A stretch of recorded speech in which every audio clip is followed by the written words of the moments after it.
అందరికీ నమస్కారం అండి. Welcome to our channel easy tips. Previous వీడియోలో మానవ శరీరంలో ఎర్ర రక్త కణాల యొక్క ఫంక్షన్ అనగా వాటి యొక్క వర్క్ ఏంటి ఎక్స్ప్లెయిన్ చేశాను. ఈ వీడియోలో మానవ శరీరంలో ఎర్ర రక్త కణాల సంఖ్య పెరిగితే దానికి గల కారణాలు, తద్వారా వచ్చే కాన్సిక్వెన్సెస్ని ఎక్స్ప్లెయిన్ చేస్తాను.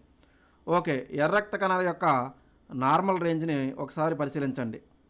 మానవ శరీరంలో ఎర్ర రక్త కణాల సంఖ్య పెరిగింది అంటే హీమోగ్లోబిన్ వాల్యూ కూడా పెరుగుతుంది. హీమోగ్లోబిన్ యొక్క నార్మల్ వాల్యూస్ కూడా ఇక్కడ రిప్రజెంట్ చేయడం జరిగింది మేల్ మరియు ఫిమేల్లో. ఒకసారి పరిశీలించండి. ఓకే, మానవ శరీరంలో ఎర్ర రక్త కణాల సంఖ్య పెరిగితే హీమోగ్లోబిన్ వాల్యూ పెరుగుతుందని చెప్పాను కదా. హీమోగ్లోబిన్ యొక్క రేంజ్ని 12 to 16.5 కింద తీసుకోవచ్చు. ఓకే, ఒక వ్యక్తి సిబిపి బ్లడ్ టెస్ట్ చేయించుకున్నాడు అనుకుందాం. అతని యొక్క హీమోగ్లోబిన్ వాల్యూ 16.5 కన్నా ఎక్కువగా ఉంటే హెమటోక్రిట్ వాల్యూని కూడా పరిశీలించాలి. హెమటోక్రిట్ వాల్యూ ఏం చెబుతుందంటే టోటల్ బ్లడ్ సెల్స్ వాల్యూమ్లో రెడ్ బ్లడ్ సెల్స్ యొక్క వాల్యూమ్ ఎంతో చెప్తుంది. ఓకే, ఒక వ్యక్తి సిబిపి బ్లడ్ టెస్ట్ చేయించుకున్నప్పుడు హిమోగ్లోబిన్ వాల్యూ 16.5 కన్నా ఎక్కువగా ఉండి హెమటోక్రిట్ వాల్యూ కూడా నార్మల్ కన్నా ఎక్కువగా ఉంది అంటే దానికి గల కారణాలని రెండుగా డివైడ్ చేస్తారు. అవి ప్రైమరీ కాజెస్ మరియు సెకండరీ కాజెస్. ప్రైమరీ కాజెస్ అనేవి జన్యుపరమైనవి కాబట్టి ముందుగా సెకండరీ కాజెస్ని పరిశీలిస్తారు. ఆ సెకండరీ కాజెస్ ఏంటంటే కొన్ని సెకండరీ కాజెస్ వలన ఆ పేషెంట్లో హీమోగ్లోబిన్ వాల్యూ పెరిగే అవకాశం ఉంది. ఆ సెకండరీ కాజెస్లో ముఖ్యమైనవి స్మోకింగ్ హ్యాబిట్ ఉండడం, కొన్ని రకాల లంగ్ డిసీజెస్, కొన్ని రకాల హార్ట్ డిసీజెస్,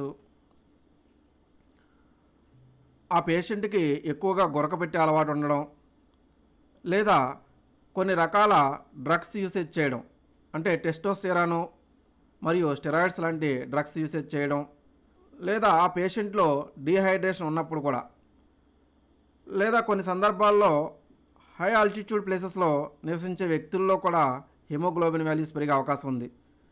లేదా బాడీలో ఉండే మెయిన్ ఆర్గాన్స్లో మానవ శరీరంలో ఉండే మెయిన్ ఆర్గాన్స్లో వచ్చే కొన్ని రకాల ఇన్ఫెక్షన్స్ వలన కూడా హీమోగ్లోబిన్ వాల్యూ పెరిగే అవకాశం ఉంది. ఇవన్నీ సెకండరీ కాజెస్ అవుతాయండి. ఈ సెకండరీ కాజెస్ వలన కూడా మానవ శరీరంలో హీమోగ్లోబిన్ వాల్యూ పెరిగే అవకాశం ఉందని గమనించాలి. ఓకే, ఇప్పుడు మనకి వచ్చే డౌట్ ఏంటి? ఈ సెకండరీ కాజెస్ వలన మానవ శరీరంలో హీమోగ్లోబిన్ వాల్యూ ఎందుకు పెరుగుతుంది? ఇది తెలియాలి అంటే ఈ సెకండరీ కాజెస్ వలన ఏం జరుగుతుందో తెలియాలి. ఈ సెకండరీ కాజెస్ వలన ఏం జరుగుతుందంటే ఆ పేషెంట్ యొక్క శరీరంలో ఆక్సిజన్ సరఫరా తగ్గిపోతుంది. ఆక్సిజన్ సరఫరా తగ్గితే ఆక్సిజన్ కొరత ఏర్పడుతుంది. ఓకే, ఈ సెకండరీ కాజెస్ వలన ఆక్సిజన్ కొరత ఆ పేషెంట్లో ఏ విధంగా ఏర్పడుతుందో మీకు ఎక్స్ప్లెయిన్ చేస్తాను. దాని కొరకు మీకు ఈజీగా అర్థం కావడానికి ఒక ఎగ్జాంపుల్ తీసుకుంటాను. ఓకే, ఆ పేషెంట్కి స్మోక్ చేసే అలవాటు ఉందనుకుందాం. స్మోక్ చేసినప్పుడు కార్బన్ మోనాక్సైడ్ అనే విషపూరిత వాయువు బాడీలోకి వెళ్తుంది. ఓకే, ఎప్పుడైతే ఈ విషపూరిత వాయువు ఆ పేషెంట్ యొక్క బాడీలోకి వెళ్ళిందో ఇప్పుడు ఆ వ్యక్తి బాడీలో ఉండే ఈ కార్బన్ మోనాక్సైడ్ ఆక్సిజన్ మాలిక్యూల్తో చర్య జరిపి కార్బన్ డయాక్సైడ్ అనే మరొక విషపూరిత వాయువుని రిలీజ్ చేస్తుంది. ఆ పేషెంట్కి స్మోకింగ్ హ్యాబిట్ ఉండడం వలన సపోజు ఆ వ్యక్తి బాడీలోకి గాలి పీల్చడం ద్వారా ఒక 100 ఆక్సిజన్ మాలిక్యూల్స్ వెళ్ళినాయి అనుకుందాం. అందులో అతనికి గల స్మోకింగ్ హ్యాబిట్ వలన కనీసం కొన్ని ఆక్సిజన్ మాలిక్యూల్స్ కార్బన్ డయాక్సైడ్ కింద మారిపోతాయి. అతనికి అందాల్సిన ఆక్సిజన్ మాలిక్యూల్స్ అన్నీ బాడీకి అందవు, బాడీలోని ప్రతి కణానికి అందవు. తద్వారా ఆక్సిజన్ సరఫరా కొరత ఆ పేషెంట్ యొక్క బాడీలో ఏర్పడుతుందని మీరు గమనించాలి. ఇది మీకు ఈజీగా అర్థం కావడానికి ఒక ఎగ్జాంపుల్ తీసుకున్నాను. అదేవిధంగా రిమైనింగ్ సెకండరీ కాజెస్ అన్నిటిలోనూ ఉదాహరణకు గురక పెట్టే అలవాటు ఉన్నప్పుడు కూడా బాడీకి ఆక్సిజన్ సరఫరా తగ్గుతుంది. డీహైడ్రేషన్లో కూడా బాడీకి ఆక్సిజన్ సరఫరా తగ్గుతుంది. హై ఆల్టిట్యూడ్ ప్లేసెస్లో నివాసం ఉన్నప్పుడు కూడా బాడీకి ఆక్సిజన్ సరఫరా తగ్గుతుంది. కొన్ని రకాల యూరినరీ ట్రాక్ట్ ఇన్ఫెక్షన్స్ మరియు లివర్ ఇన్ఫెక్షన్స్లో కూడా మరియు లంగ్ ఇన్ఫెక్షన్స్లో కూడా బాడీకి ఆక్సిజన్ సరఫరా తగ్గుతుంది. ఈ సెకండరీ కాజెస్ అన్నిట్లోనూ ఆక్సిజన్ సరఫరా బాడీకి తగ్గుతుందన్న విషయం మీరు గుర్తించాలి. ఎప్పుడైతే ఈ బాడీకి ఆక్సిజన్ సరఫరా తగ్గుతుందో తద్వారా ఆ బాడీలో హిమోగ్లోబిన్ వాల్యూస్ పెరుగుతాయి. ఓకే, బాడీకి ఆక్సిజన్ సరఫరా తగ్గితే హిమోగ్లోబిన్ వాల్యూస్ ఎందుకు పెరుగుతాయి అనేది కూడా మీకు ఇక్కడ ఎక్స్ప్లెయిన్ చేస్తాను. మానవ శరీరంలో మెకానిజం ఏ విధంగా డెవలప్ అయి ఉంటుందంటే మన బాడీకి కావలసిన అన్ని రక్త కణాలని సమనిష్పత్తిలో అందజేసేలాగా మన బాడీ యొక్క మెకానిజం ఉంటుంది. ఓకే. ఎప్పుడైతే మనకి బాడీకి అంటే ఆ పేషెంట్ యొక్క బాడీలో ఆక్సిజన్ సరఫరా తగ్గిపోయిందో మన బాడీ మెకానిజం ఏం చేస్తుందంటే బాడీలోని ప్రతి కణానికి కావలసినంత ఆక్సిజన్ సరఫరా లేదు, ఇమీడియట్గా నువ్వు వెళ్ళి పరిశీలించని హిమోగ్లోబిన్ని మోటివేట్ చేస్తుంది, అంటే యాక్టివేట్ చేస్తుంది. హిమోగ్లోబిన్ యొక్క పని ఏంటి? ఆక్సిజన్ మాలిక్యూల్ని సరఫరా చేయడం, అంటే ఆక్సిజన్ మాలిక్యూల్ని క్యారీ చేసే వాహకం కింద వర్క్ చేయడం. సో ఎప్పుడైతే మనకు బాడీలో ఆక్సిజన్ డెఫిషియన్సీ ఏర్పడిందో మన బాడీ మెకానిజం హిమోగ్లోబిన్ మాలిక్యూల్ని తొందరగా వెళ్ళి ఆక్సిజన్ మాలిక్యూల్స్ని క్యారీ చేసి తీసుకురా, బాడీకి కావలసినంత ఆక్సిజన్ లేదు లేదు అని సిగ్నల్ ఇస్తుంది. తద్వారా ఏం చేస్తుందంటే హిమోగ్లోబిన్ మాలిక్యూల్స్ని యాక్టివేట్ చేయడం ద్వారా హిమోగ్లోబిన్ మాలిక్యూల్స్ ఎక్కువగా ప్రొడ్యూస్ అవుతాయి. సో ఎప్పుడైతే ఆక్సిజన్ కొరత ఏర్పడిందో ఇక్కడ హిమోగ్లోబిన్ మాలిక్యూల్స్ కూడా పెరుగుతాయనే విషయం మీరు గమనించాలి. కాబట్టే ఈ సెకండరీ కాజెస్ వలన ఆక్సిజన్ సరఫరా తగ్గడం, తద్వారా హిమోగ్లోబిన్ వాల్యూ పెరగడం జరుగుతుంది. అంటే ఒక వ్యక్తి సిబిపి బ్లడ్ టెస్ట్ చేయించుకున్నప్పుడు హిమోగ్లోబిన్ వాల్యూ పెరిగింది అంటే దానికి మెజారిటీ సందర్భాల్లో ఈ సెకండరీ కాజెసే కారణం అవుతాయి అనే విషయం మీరు గుర్తించాలి. కాబట్టి సిబిపి బ్లడ్ టెస్ట్లో హిమోగ్లోబిన్ వాల్యూ 16.5 కన్నా ఎక్కువగా ఉండి హిమటోక్రిట్ వాల్యూ నార్మల్ కన్నా ఎక్కువగా ఉంటే మనం ఫేమస్ హెమటాలజిస్ట్ని సంప్రదిస్తే వారు ముందుగా ఈ సెకండరీ కాజెస్ వలన వేటి వలనైనా ఆ హిమోగ్లోబిన్ వాల్యూ పెరిగిందేమో అని పరిశీలిస్తారు. ఈ సెకండరీ కాజెస్ వల్లనే మెజారిటీ సందర్భాల్లో పెరిగే అవకాశం ఉంటుంది. కాబట్టి ఆ కాజ్ ఏంటనేది కనుక్కొని దాన్ని ట్రీట్ చేయడం ద్వారా సులభంగా హిమోగ్లోబిన్ వాల్యూస్ని నార్మల్కి తీసుకొచ్చేస్తారు. అంటే ఉదాహరణకు ఆ పేషెంట్ స్మోకింగ్ అలవాటు ఉందనుకుందాం, స్మోకింగ్ మాన్పించేలాగా కౌన్సిలింగ్ చేస్తారు. హై ఆల్టిట్యూడ్ ప్లేసెస్లో నివాసం ఉన్నాడు అనుకుందాం, దానికి ఏ విధంగా చేయాలో చెప్తారు. అలా కాకుండా గురక పెట్టే అలవాటు ఎక్కువగా ఉందనుకుందాం, దానికి ట్రీట్మెంట్ చేస్తారు. అలా కాకుండా అతని యొక్క బాడీలో మెయిన్ ఆర్గాన్స్లో ఇన్ఫెక్షన్స్ ఉన్నాయనుకుందాం, వీటిని ఎక్స్రే ద్వారా, స్కానింగ్ ద్వారా, వివిధ రకాల టెస్టుల ద్వారా పరిశీలించి ఆ యొక్క ఇన్ఫెక్షన్ని క్యూర్ చేస్తారు. అంటే చాలా రకాల పేషెంట్లలో ఎక్కువగా యూరినరీ ట్రాక్ట్ ఇన్ఫెక్షన్స్ ఉంటాయి, అదేవిధంగా లివర్ ఇన్ఫెక్షన్స్ ఉంటాయి, లంగ్ ఇన్ఫెక్షన్స్ ఉంటాయి, కిడ్నీ ఇన్ఫెక్షన్స్ ఉంటాయి. ఇలా ఏ ఇన్ఫెక్షన్స్ అయినా ఉంటే ఆ ఇన్ఫెక్షన్స్ని క్యూర్ చేయడం ద్వారా ఏం చేస్తారంటే ఈ హిమోగ్లోబిన్ వాల్యూస్ని నార్మల్కి తీసుకొచ్చేస్తారు. అంటే ఈ సెకండరీ కాజెస్ ఎక్కువగా కారణం అవుతాయి. కాబట్టి ఈ సెకండరీ కాజెస్లో ఏ కాజ్ వలన ఈ హిమోగ్లోబిన్ వాల్యూ పెరిగిందో కనుక్కొని దానికి ట్రీట్ చేస్తారు. ఓకే.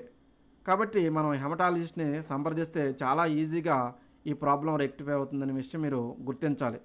అయితే ఇక్కడ హిమోగ్లోబిన్ వాల్యూ పెరగడం వలన వచ్చే నష్టం ఏంటని చాలామంది భావిస్తారు. రక్తంలో ఎర్ర రక్త కణాల సంఖ్య పెరిగితే మంచిదే కదా, దానివల్ల వచ్చిన నష్టం ఏంటి అన్నట్టుగా భావిస్తారు.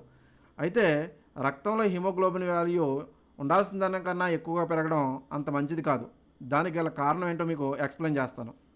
ఎప్పుడైతే ఎర్ర రక్త కణాల సంఖ్య బాడీలో పెరిగిందో, అంటే ఉండాల్సిన దానికన్నా ఎక్కువగా ఉందో, అక్కడ ఏం జరిగే అవకాశం ఉంది?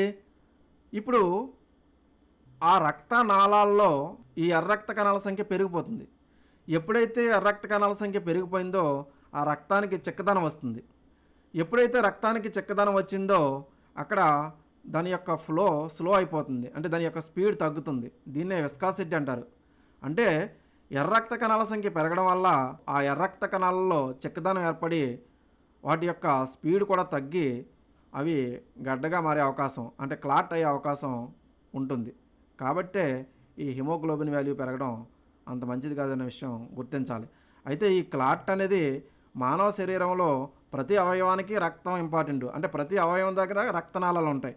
ఈ రక్తనాళాలలో ఏ రక్తనాళంలో అయినా ఈ క్లాట్ జరిగే అవకాశం ఉంటుంది. అంటే చేతుల్లో ఉండే రక్తనాళాల్లో జరగచ్చు, కాళ్ళల్లో ఉండే రక్తనాళాల్లో జరగచ్చు, లేదా ముఖ్యమైన ఆర్గాన్స్ ప్రేగుల్లో ఉండే రక్తనాళాల్లో జరగచ్చు, హార్ట్లో ఉండే రక్తనాళాల్లో జరగచ్చు, బ్రెయిన్లో ఉండే రక్తనాళాల్లో జరగచ్చు, లంగ్స్లో ఉండే రక్తనాళాల్లో జరగచ్చు. ఎక్కడైనా జరిగే అవకాశం ఉంది. అది ఎక్కడ జరుగుతుంది అనే దాని మీద దాని యొక్క సివియారిటీ డిపెండ్ అయి ఉంటుంది. కాబట్టి మనం నిర్లక్ష్యం చేయకుండా సిబిపి బ్లడ్ టెస్ట్లో హిమోగ్లోబిన్ వాల్యూ ఎక్కువగా ఉండి హెమటోక్రిట్ వాల్యూ కూడా ఎక్కువగా ఉండి లక్షణాలు ఉన్నట్లయితే, ఆ లక్షణాలు ఏంటనేది మీకు ఎక్స్ప్లెయిన్ చేస్తాను. లక్షణాలు ఉన్నట్లయితే మనం ఫేమస్ హెమటాలజిస్ట్ని కన్సల్ట్ చేస్తే ఆ హెమటాలజిస్టు మెయిన్లీ సెకండరీ కాజెసే కారణం అవుతాయి. కాబట్టి ఈ సెకండరీ కాజెస్ని ఏంటనేది కనుక్కోవడం ద్వారా దాన్ని ట్రీట్ చేసి ఈజీగా దాని నుంచి బయటపడేస్తారు. ఓకే.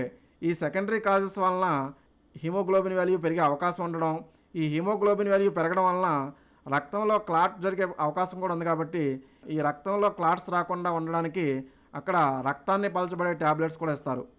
ఓకే, ఆ విషయం గుర్తించాలి. అంటే హెమటాలజిస్ట్ని సంప్రదిస్తే ఈ ప్రాబ్లం నుంచి చాలా ఈజీగా బయటపడవచ్చు అన్న విషయం మీరు గుర్తించాలి.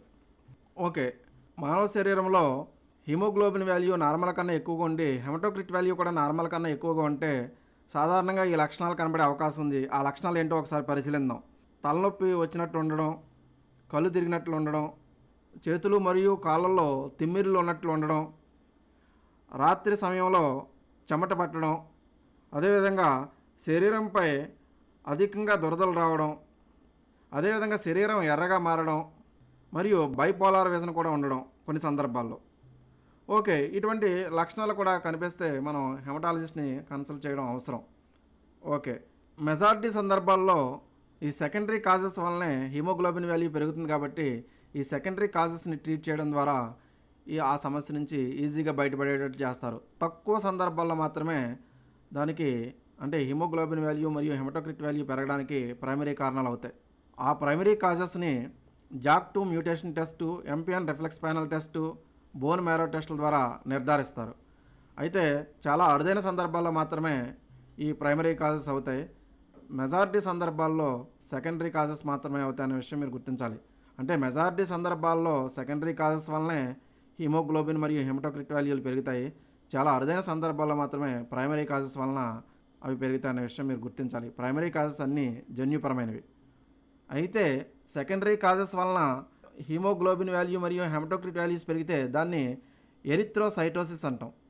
అలా కాకుండా ప్రైమరీ కాజెస్ వలన హిమోగ్లోబిన్ వాల్యూ మరియు హెమటోక్రిట్ వాల్యూ పెరిగితే దాన్ని పాలీసైథీమియా వేరా అంటారు. ఓకే, సెకండరీ కాజెస్ని ఎక్స్పర్ట్స్ చాలా సులభంగానే ట్రీట్ చేస్తారు. అయితే ప్రైమరీ కాజెస్ని కూడా ట్రీట్ చేస్తారు. అయితే కొంత ఎక్కువ టైం తీసుకుంటుందని నిపుణులు చెప్తారు. ఓకే, ఈ ప్రైమరీ కాజెస్ వలన అని నిర్ధారిస్తే కనుక ఈ ట్రీట్మెంట్కి కొంత ఎక్కువ టైం తీసుకుంటుందని నిపుణులు చెప్తారు. ఓకే, చాలా అరుదైన సందర్భాల్లో మాత్రమే ఈ పాలీసైథీమియా వేరా అనేది మైలోఫైబ్రోసిస్ మరియు AML కింద మారే అవకాశం ఉంటుందని నిపుణులు చెప్తారు.